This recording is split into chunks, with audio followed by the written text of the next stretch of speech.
भारत और यूक्रेन को लेकर एक ऐसी खबर आई है जिसने पूरी दुनिया में हड़कंप मचा दिया है। यूक्रेन ने अचानक भारत से वफादारी करने की कोशिश की है। यूक्रेन ने एक बड़ा बयान देते हुए कहा है कि अपनी संप्रभुता की रक्षा करना भारत का अधिकार है। हमारी तरफ से भारत पर रूसी तेल ना खरीदने का कोई प्रेशर नहीं है।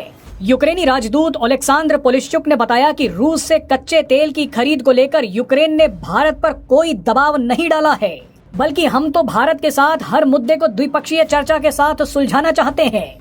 यानी जिस वक्त अमेरिका ने भारत पर रूस से तेल खरीदने के लिए 25% एडिशनल टैरिफ लगा दिया, उसी वक्त भारत में तैनात यूक्रेनी राजदूत ने ये कह दिया कि भारत अपने फैसले लेने के लिए आजाद है, फिर चाहे मामला रूसी तेल का ही क्यों न हो।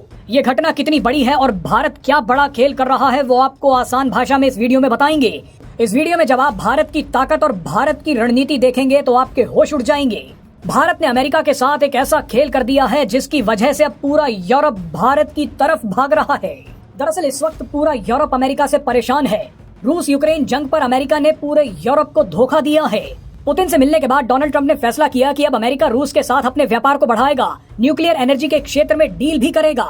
इसके बाद डोनाल्ड ट्रंप ने खुद बयान देकर कहा कि मैं अब यूक्रेन को और पैसा नहीं दूंगा, अपने हथियार तो मैं सिर्फ नाटो देशों को बेचूंगा। इसके अलावा भी डोनाल्ड ट्रंप ने कहा कि अगर यूक्रेन को फिर भी अपनी आत्मरक्षा के लिए हथियार चाहिए तो अमेरिका $100 बिलियन के हथियार देने के लिए तैयार है, लेकिन वो पैसा यूरोपीय देशों को ही देना होगा। डोनाल्ड ट्रंप की इस मक्कारी ने यूरोप और नाटो देशों को हिलाकर रख दिया। यूरोप को लगा कि अमेरिका खुद तो जमकर रूस से व्यापार कर रहा है, मगर भारत के साथ साथ पूरे यूरोप को भी सजा दे रहा है। यूरोप को लगा कि भारत कम से कम रूस से तेल खरीद कर हमें पहुंचा तो रहा था, लेकिन डोनाल्ड ट्रंप ने ये भी रुकवाने की कोशिश कर दी। यूरोप की सबसे बड़ी परेशानी है कि अब सर्दियों का मौसम आने वाला है। अगर यूरोप को सीधे रूस या भारत के जरिए तेल और गैस नहीं मिली तो आधा यूरोप ठंड से मर जाएगा। सर्दियों के मौसम में रूस से आने वाली तेल और गैस ही यूरोपीय घरों को गर्म करने का काम करती हैं। सर्दी के मौसम में तेल और गैस के बिना रहना यूरोप में नामुमकिन है। ऐसे में यूरोप ने अचानक पलटी मार ली है। यूरोप के नेता अचानक भारत के संपर्क में आ गए हैं। वो रूस और यूक्रेन की चर्चा अब पीएम मोदी से कर रहे हैं। यूरोप ने जब देखा कि डोनाल्ड ट्रंप से मुलाकात करने के तुरंत बाद पुतिन ने पीएम मोदी से बात की, तो यूरोप को भी उम्मीद की किरण भारत में ही दिखी। इसीलिए फ्रांस के राष्ट्रपति इमैनुअल मैक्रों ने पीएम मोदी से बात की और उसके बाद हिंदी में ट्वीट किया।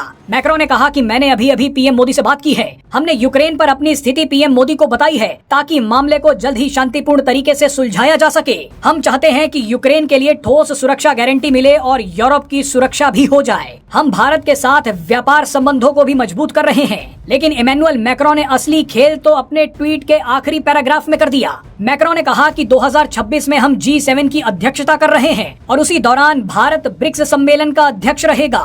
इसी को देखते हुए हम भारत के साथ एक मजबूत पार्टनर की तरह काम करना चाहते हैं। यानी फ्रांस जानता है कि आने वाले समय में रूस, भारत और चीन के प्रभुत्व वाला ब्रिक्स बेहद मजबूत होने जा रहा है। ब्रिक्स G7 को भारी टक्कर दे सकता है।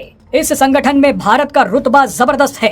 मैक्रो के बाद फिनलैंड के राष्ट्रपति अलेक्जेंडर स्टब ने भी पीएम मोदी को फोन मिला दिया। फिनलैंड के राष्ट्रपति अलेक्जेंडर स्टब ने भी यूक्रेन के मुद्दे की चर्चा पीएम मोदी से की। यानी आप देख सकते हैं कि किस तरह से एक एक करके यूरोपीय देश पीएम मोदी को फोन मिला रहे हैं। ये सभी पीएम मोदी के जरिए पुतिन से लड़ाई खत्म करवाना चाहते हैं। इन सभी देशों को अब अमेरिका नहीं बल्कि भारत से उम्मीद है।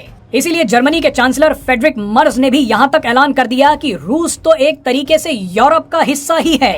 यानी जर्मनी भी अब रूस से और ज्यादा लड़ाई नहीं करना चाहता। जिस तरह से डोनाल्ड ट्रंप ने नाटो और यूरोपीय देशों को धोखा दिया है, उसी का बदला अब यूरोप और नाटो अमेरिका से ले सकते हैं। ये सभी अब भारत के भरोसे बैठे हैं। अब आप अंदाजा लगा सकते हैं कि भारत कितना ताकतवर हो गया है।